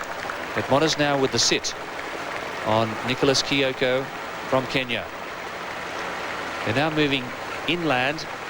They'll move around this Ross Bay Cemetery, go through the suburb of Fairfield, which is a middle-class suburb. Some very nice homes around this area. And also off to their left at the moment is the Governor's residence, Lieutenant Governor David Lamb in residence at the moment. And no doubt he'll be watching from the balcony. I wonder if Steve is having visions of his Commonwealth Games marathon in Auckland running against another Kenyan, Wakahura, out there. Wakahura beating Steve Moneghetti by 7 seconds in 1990 after basing himself in Japan and then coming over to New Zealand and training for 4 months in New Zealand before that marathon. Moneghetti finishing the bridesmaid in Auckland in 1990. He's desperate for this gold medal here in 94. Kioko of Kenya, Moneghetti, Australia. Monas has had plenty of fluids. The Kenyan taking the sponge. What an exciting race we have here in the men's marathon. Nicolas Kioko, 33 years of age, leads Australia's Steve Moneghetti. You are watching the 15th Games of the Commonwealth, live on Network 10. Steve Moneghetti looking for his third marathon win here in his career. This is his 12th marathon. One of his greatest runs was in the Berlin Marathon in 1990, when the run had the backdrop of the unified Berlin. The course united the two halves of the formerly divided city, passing under the Brandenburg Gate and into East Berlin after 3 kilometres and returning to the west near the infamous checkpoint Charlie. A very emotional victory there in 1990 for Steve Moneghetti. And don't forget, going into the Tokyo Marathon this year, he considered retiring if he didn't perform well. But he came through with a smashing victory over Vincent Rousseau from Belgium. And Moneghetti at the 30-kilometre mark now, 1:34.59. Nicolas Kioko and Steve Moneghetti sharing the lead in this men's marathon. They have kicked the pace down. They've brought it. The last 5 kilometres has been run in 15 minutes and 17 seconds. So they've kept building the speed and building it and building it. This is a really exciting way to watch a men's marathon being run. It becomes now a race of attrition. That last 5K in 15:17 is almost 2:08 marathon pace. Now, they're still not obviously going to run a 2:08 marathon because of the slow pace early on, but it's an indication of the increase in pace which Steve is now putting in. And being a 2:08 marathon, this is familiar territory for Steve. Kioko, on the other hand, from our information, hasn't run a time anywhere near that, so he's heading into new ground. And it'll be interesting to see over the next 5 kilometres whether Kioko is able to handle this much quicker pace. The Kenyans, who knows, they have tremendous ability and tremendous potential. And here we have the gap, 13 seconds between the leaders and Hudspith, and then another 16 seconds. So the pack behind are not out of contact by any means. We've still got a long way to go, still over half an hour of running, and all we can do now is hope that Pat Carroll has been able to run his own race. He hasn't been dragged out too fast and too far, and is able to come through and pick up some of those stragglers and maybe get up for that bronze medal. It was interesting to notice in the last drink station that Kioko decided not to get a drink. He ran straight through it, got a little bit of a break on Steve, made a little bit of a surge. Steve picked up his drink and quickly picked him up. I wonder, even in the cool conditions, if it's a mistake not to drink at this stage in the marathon, Rob. I think it definitely is a mistake. Even though it is cool, it's still very humid out there, and the runners will be perspiring a lot. Because it's humid, they won't be getting the same amount of evaporation off their skin, and therefore they won't be cooling down, so their body temperature will be rising and rising. As their body temperature rises more, they perspire more, so they lose more fluid. So it is very important for them to drink even in these wet conditions. Studies have really shown that marathon runners who don't drink are really at a substantial disadvantage, not only in terms of the water and the hydration, but also in terms of the energy. The marathon runners now are drinking a mixture of water and a glucose polymer, or with a little bit of additional salt and electrolytes in there to replace not only the perspiration and the salt loss through sweating, but some of the energy and the glucose and glycogen that they use during the marathon itself. Now there, Matafi trying to get away from 4th placed Hudspith of England, Matafi in 3rd, and in the far distance you could see Pat Carroll in about 8th position at the moment. So he looks to be struggling a little, but as we know, the marathon is an unpredictable race. Anything can happen. Steve Moneghetti leading Kioko. They're moving back towards the seaside. They'll go along Beach Drive and then hit the turning point, which is McMickling Point, and it's Kioko on the heels of Australia's Steve Moneghetti. That's Matafi looking around for Hudspith, and the very tenacious Englishman from Newcastle upon Tyne doing his best to stay with this man from Zimbabwe. And talking about energy sources, it's surprising for most people to find out that marathon runners run predominantly off their fat stores. An athlete of about 60 kilograms, which is about what Steve Moneghetti would weigh, and a body fat around 5, 6, 7%, will have about 3 kilograms of fat with which they can convert into energy, 23,000 calories of energy, which is enough actually to run a total of 8 marathons. I'm sure Steve won't want to run 8 marathons today, but even low fat stores such as 5% provide a lot of energy to the marathon runner, as well as the carbohydrates that they use. Carbohydrates and glycogen as a source in general have a limited storing capacity, storing ability. So a very good marathon runner that's highly conditioned like Steve Moneghetti will spend a lot of his long, slow distance in training teaching his body to metabolize body fat in combination with carbohydrate, and that enables him to sustain a faster marathon pace for the 42 kilometres than he would be able to if he was running purely off glycogen or carbohydrate stores. Yes, that fat metabolism is really what differentiates the really good marathon runners from the ones that really start to fade over the last 5 or 10 kilometres. Indeed, a lot of marathon runners now maybe have a cup of coffee or so before the start of the race, because what they find is that the caffeine tends to stimulate and liberate a lot of the fatty acids in the bloodstream, and encourages the body to metabolise the fat stores rather than drawing on the glucose and glycogen which is in the muscles. Now they're moving up towards McMickling Point, and the turnaround, Steve Moneghetti and Nicolas Kioko. In 1982 in Brisbane, we had Ikanga leading Rob de Castella. He was hauled in near the finish and we had Douglas Wakahuri and Steve Moneghetti at Auckland in 1990.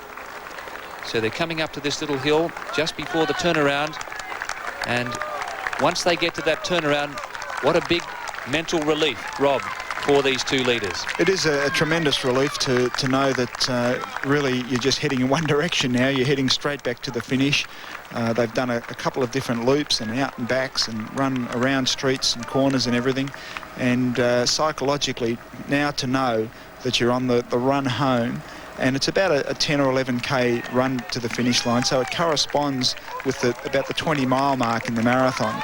And marathon runners often talk about hitting the wall, which often comes at around about the 20-mile mark. So this run home, I think, is going to be the decisive area in this race. About halfway back, there's a little bit of an incline, and Steve really has been preparing himself to put in a big surge if necessary at about the 5k to go mark. And it'll be interesting to see whether Kioko's able to stay with Steve until that stage, and then when Steve makes his move, whether Kioko's able to respond or not. He's looking pretty comfortable there at the moment, just dogging Steve's heels. There's the turnaround then, and it's Australia and Kenya. Steve Moneghetti leading Nicolas Kioko. This is the 15th ever Commonwealth Games marathon.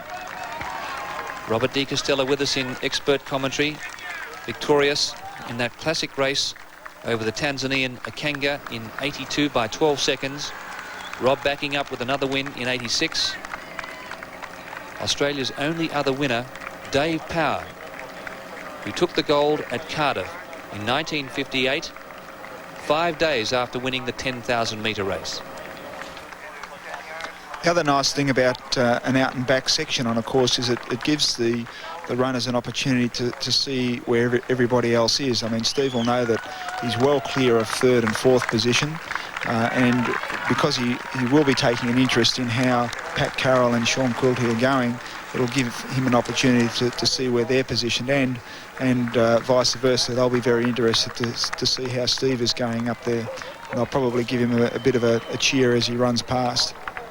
Yes, I'd like to be maybe up on the lookout in Ballarat at the moment. I think all the lights of the town would be on. 65,000 population. Steve Moneghetti is Ballarat's favourite son, and he is leading this Commonwealth Games marathon. He has a very tenacious opponent in Nicolas Kioko from Kenya. Yeah, Steve really loves his Ballarat heritage. He's run around Lake Windaree so many times now. I think he's worn his own little track around there. I've spoken to him, especially in the early days, about trying to encourage him to spend a bit more time overseas, over either at altitude like I did up in Colorado, or over in Europe racing the European races over there. But he's adamant that a lot of his strength comes from his training in the Ballarat conditions, and he loves the support of the local community there. He gets a lot of strength from that and motivation in terms of his training. Motivation for the marathon runners really comes in two stages. The event itself is obviously very demanding and very challenging over the closing stages. They look as though they've actually opened up a substantial gap now over third and fourth, and over the lead pack, so it's not looking good for Pat in terms of closing the gap. He's really going to have to rely on a couple of these runners falling apart and being able to finish on strongly himself. Yes, well, it's 140 years since the Eureka Stockade and the gold rush in Ballarat. Maybe we'll have another gold rush here for Steve Moneghetti. And it would be great to see. Our track and field, or our track athletes, have really been struggling a little bit. Certainly our distance athletes have been struck down with a lot of injuries and had a few problems. We've only so far on the track got Kathy Freeman, who's had those two tremendous runs, and it would be wonderful to see Steve get up and grab another gold medal to add to Australia's massive gold medal tally. Steve Moneghetti is really working hard at the moment, and we're just a couple of kilometres away from the hill where he plans to really make a big move. But he is making a bit of a move at the moment. Steve Moneghetti, Australia, leading this Commonwealth Games men's marathon from Nicolas Kioko of Kenya. From Canada, you are watching the 94 Commonwealth Games on Network 10. Running up and down and give them a yell up at, I'm running along Government Street back and forth, give them a yell, but keeps me occupied basically, that's all. Keeps the butterflies out of your tummy. How's it going, the first 40 minutes of the race? Oh, it's very slow. Yeah, they're just jogging. Motta really wasn't going to lead at all, but it's obviously too slow, so he's just rolling along. Even up one of those little hills, though, a few started to feel it, so I think it'll come back to 6 or 8 very quickly, I think, probably in the next 15k or so. So you think the last hour will tell more tales than this first one? Oh, yeah. This is the phony war. Yeah. All right, thanks for the time out. Okay. We appreciate it. Great. Keep yourself on the move and less nervous. I will, thanks. A very popular man, coach of Steve Moneghetti, Chris Wardlaw, a dual Olympian. He's a great character. And although he was smiling, he's looking very nervous to me, Rob. He was looking very nervous there, Gordon. And that was obviously taken a little bit earlier on in the race. Hopefully he'll be feeling a little bit more relaxed. Now, the last 5K in 15:16, once again, a good solid pace. Still on about, 2:08 marathon pace, or 15:15 is anyway. But Steve's got a good chance of picking up the overall time and maybe getting down around about 2:12 or 2:13. Well, actually, even on overall time right now, Steve is running around about that 2:12, 2:13 mark. And in fact, if he keeps this going, I think we'll see him finish in under 2:13, which is really quite a tremendous run given their early 2:18 pace that they went out at. And that was his fastest 5K, only by a second, but 15:16 was his fastest 5K of the race so far, which was particularly outstanding performance given that the hills and inclinations on this part of the course, as well as the corners and the turnaround. So Steve Moneghetti is flying. 42.195 kilometres, 26 miles, 385 yards. Steve Moneghetti looking very much a winner now. A championship victory has eluded him, but very focused towards that finish line and the gold medal. He's beaten off Nicolas Kioko from Kenya. Steve Moneghetti, it all began for him in 1986 at the Edinburgh Commonwealth Games when he decided to run in the marathon after competing in the 10,000 metres. He got a bronze there. He won silver in 1990 at Auckland, and now he's going for gold. It's wonderful to see that Steve will have a full set. Not too many athletes here will have a bronze, silver and a gold medal from the Commonwealth Games. A wonderful sign to see that the 5K splits are getting quicker and quicker. This has been something which Steve has probably lacked. If he's lacked anything as a marathon runner in the past, it's been his ability to be able to really put in that decisive move over the last 10 kilometres and then work with that and pick it up. But he's looking very strong now. I think the increase in his training, spending a little bit of time up at Falls Creek over the Christmas period before he went up to Tokyo, where he increased his mileage and he really just concentrated on it, got away from a lot of the other commitments and distractions that high-profile athletes have in Australia, was able to just really consolidate. And it looks as though the gap, I missed that.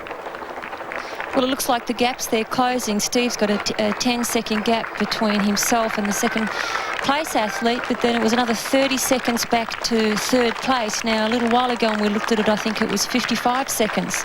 So, in fact, we've got a runner coming through in third place who's running on very well, and it's quite likely at this stage that he'll at least get through to second.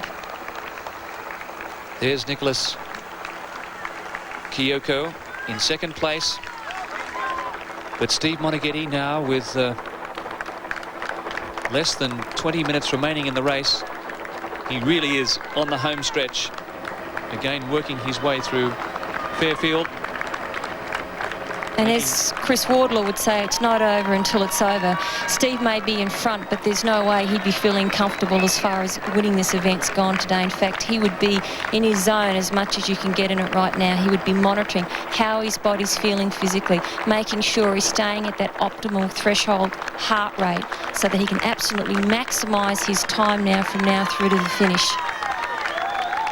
And if Steve Moneghetti can come through here, Kenyan looking for a sponge after dropping that one.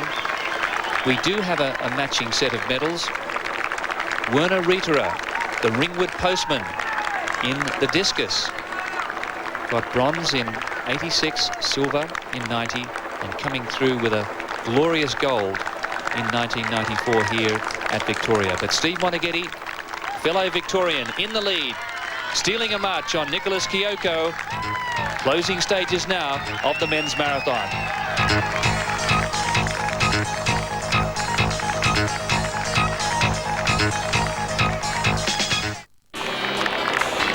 Yes, and Steve Moneghetti early on was quoted at 6-1 with bookmakers, very generous odds, and he certainly made a mockery of that.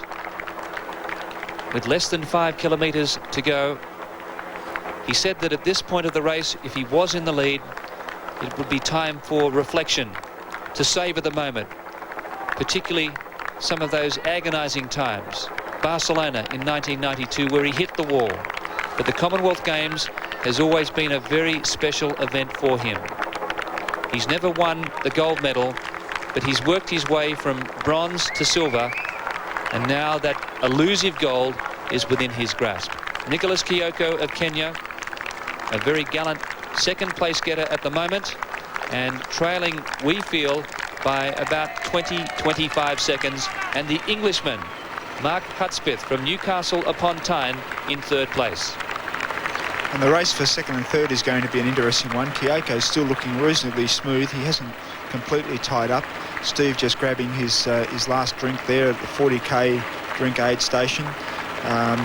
Hudspith still working very hard, but he seems to have taken on that style anyway over about the last 15 kilometres, and seems to be closing marginally on Kioko. So that race for second and third is going to be a very interesting one. But Steve cruising away, looking all the winner, very, very comfortable, quite happy to take his drinks, even though he's only got a couple of K to go. A tremendous performance by Steve. And Rob, you mentioned that Steve Moneghetti has been in the village with the athletes.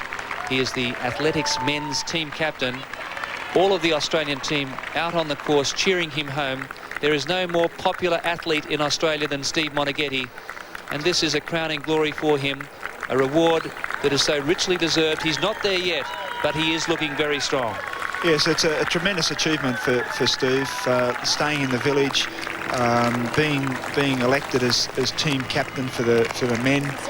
He is very much a team player and really enjoys being part of the team, has contributed and supported everyone else in the Australian team that have been competing over the last couple of weeks. And it's wonderful to see the quality in the Australian team, not only in terms of the performances, but in terms of the individuals that are out there. The track and field team is a very unified team. It's very harmonious.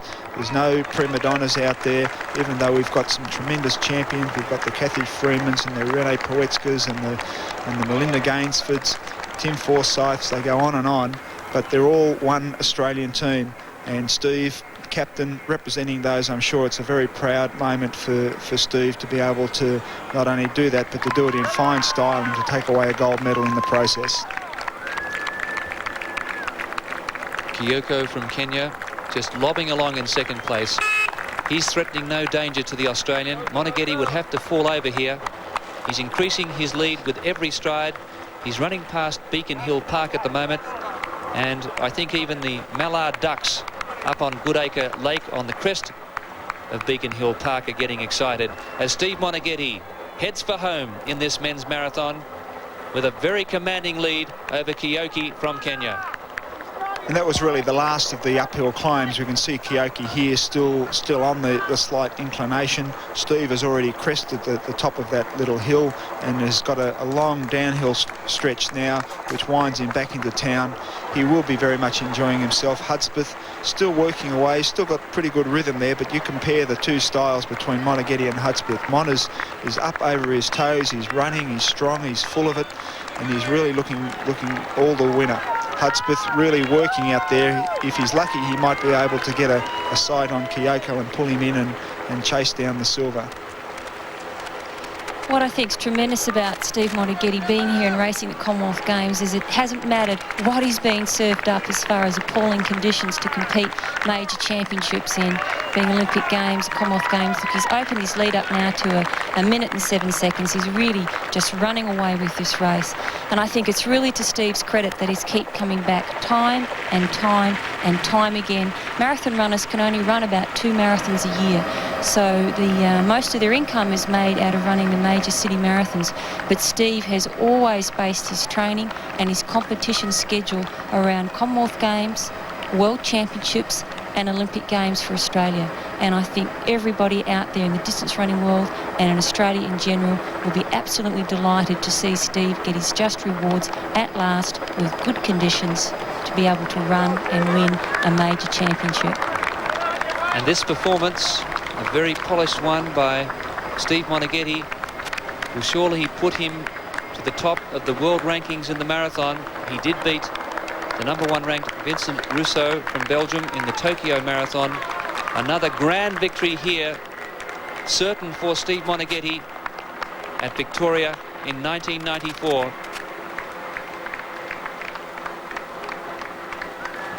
This will also give Australia its 4th victory in the marathon. Dave Power winning in 1958, Robert De Castella in 82 and 86.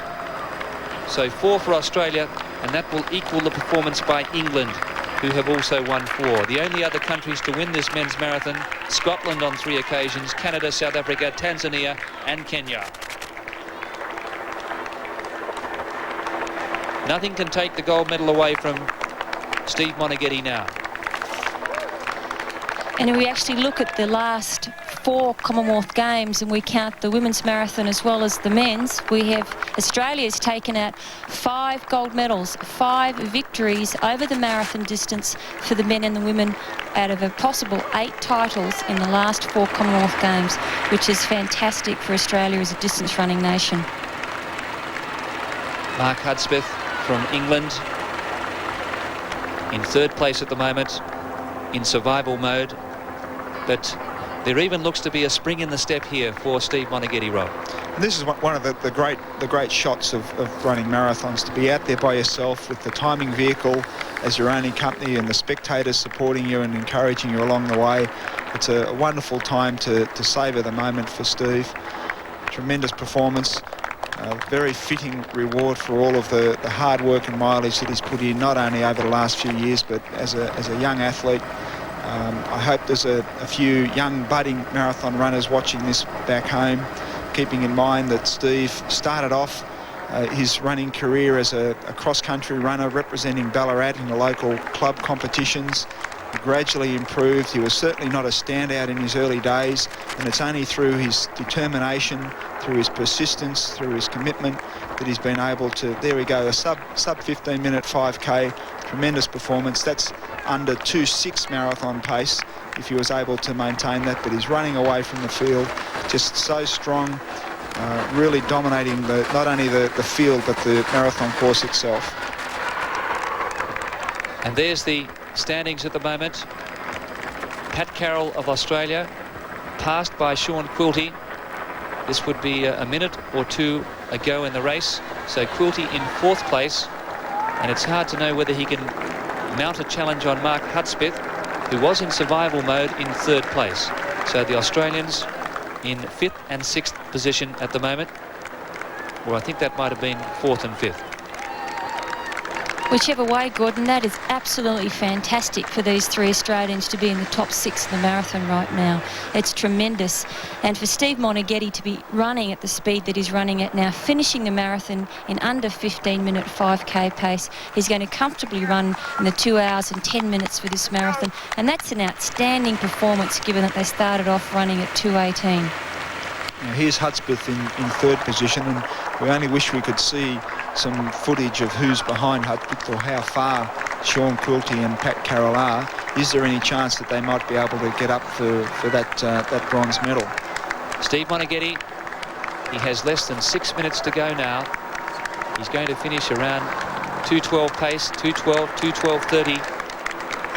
And this really has been a masterly performance, superbly judged race by Steve Moneghetti. He's working his way through these seaside houses now.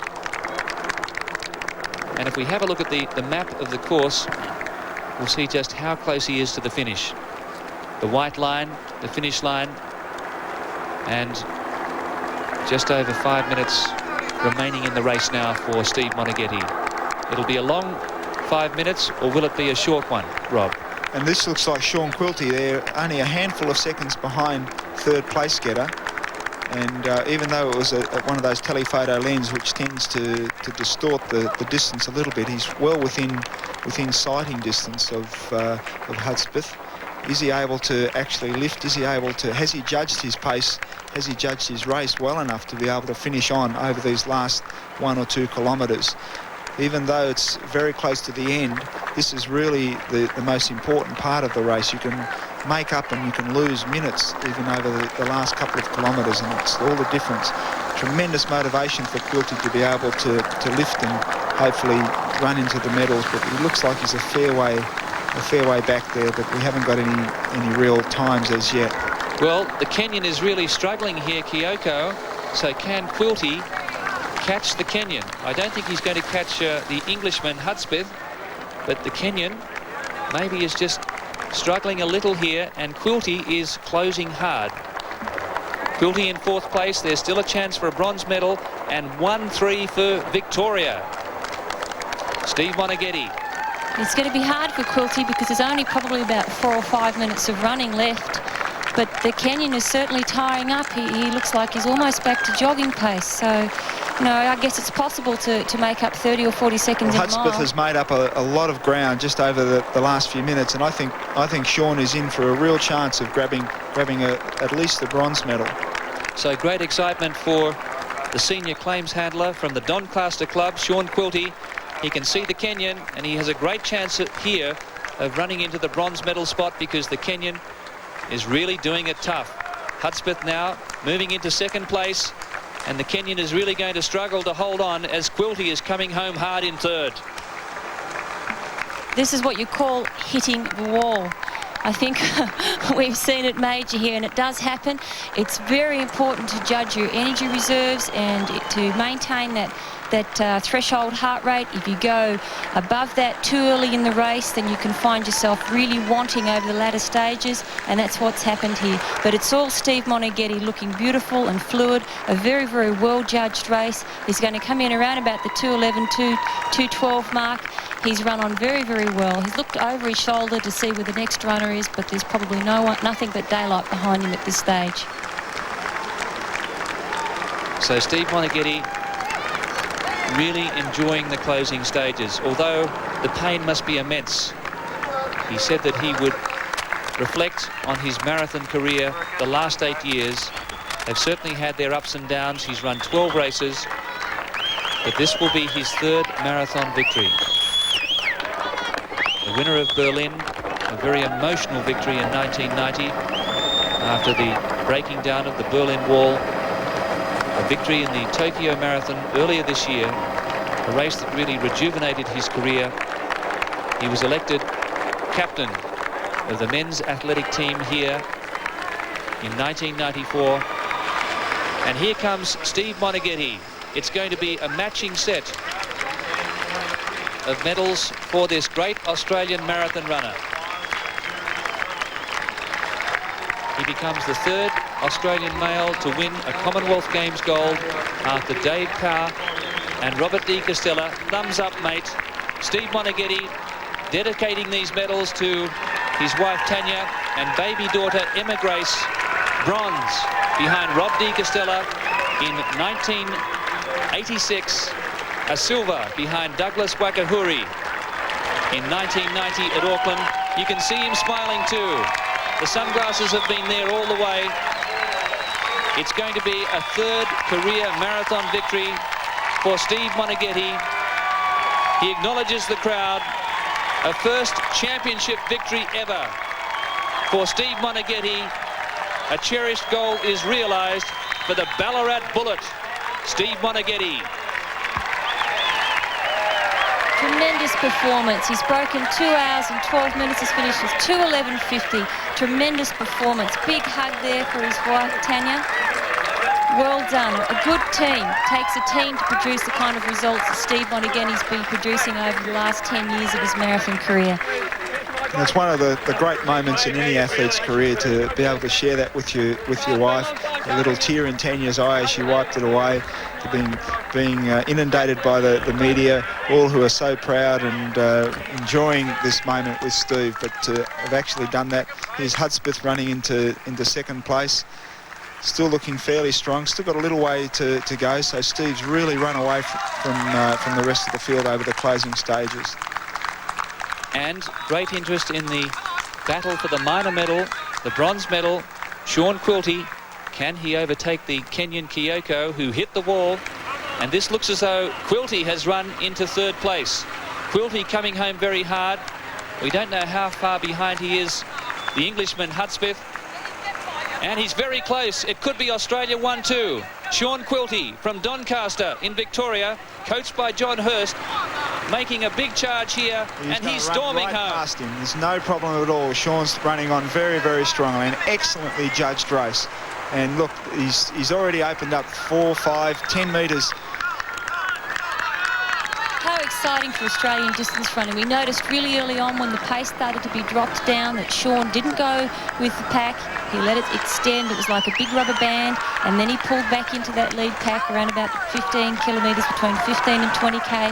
Then when it was kicked down again, when Moneghetti decided to drop it down into the low 15 and a half minute 5Ks, Sean stayed back with knowing what his body could do, what his optimal heart rate was, finding that zone that he needed to be in to maximise his athletic performance here today, and that's exactly what it's done. A perfectly judged race.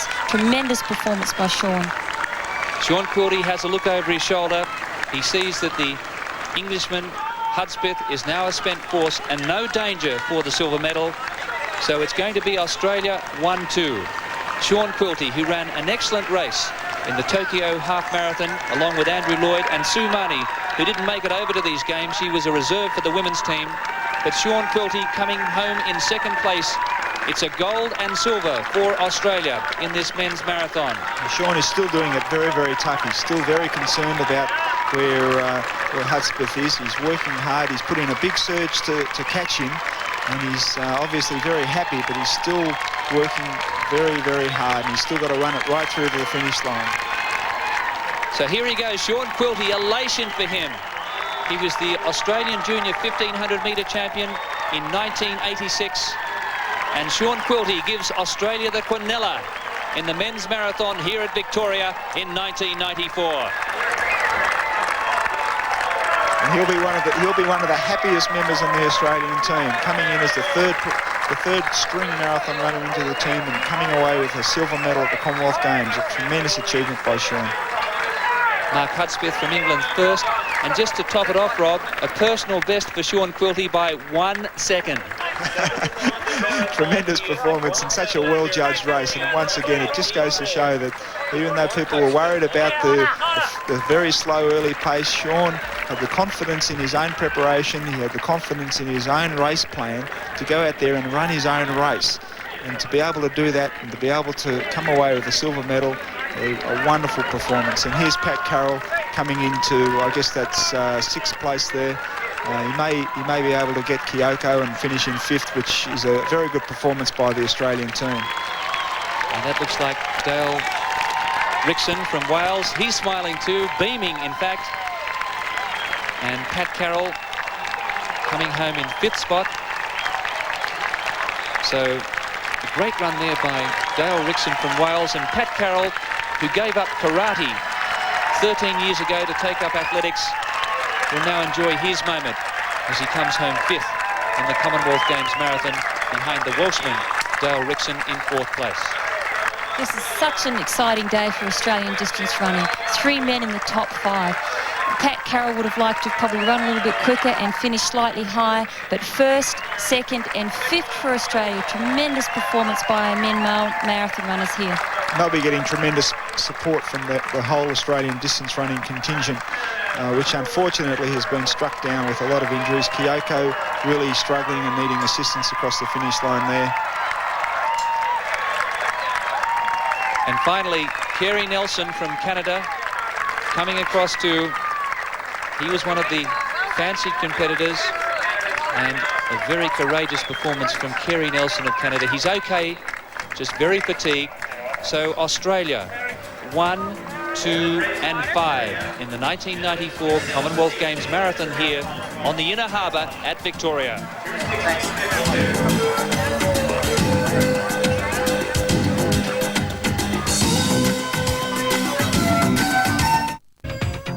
Yes, well, welcome back to the Inner Harbour here at Victoria, and we're all beaming. Galen Clues and Rob De Castella, two very excited Australian former athletes, I'll have to call you. But what a great performance there, and what a boost for Australian distance running. Yeah, tremendous boost.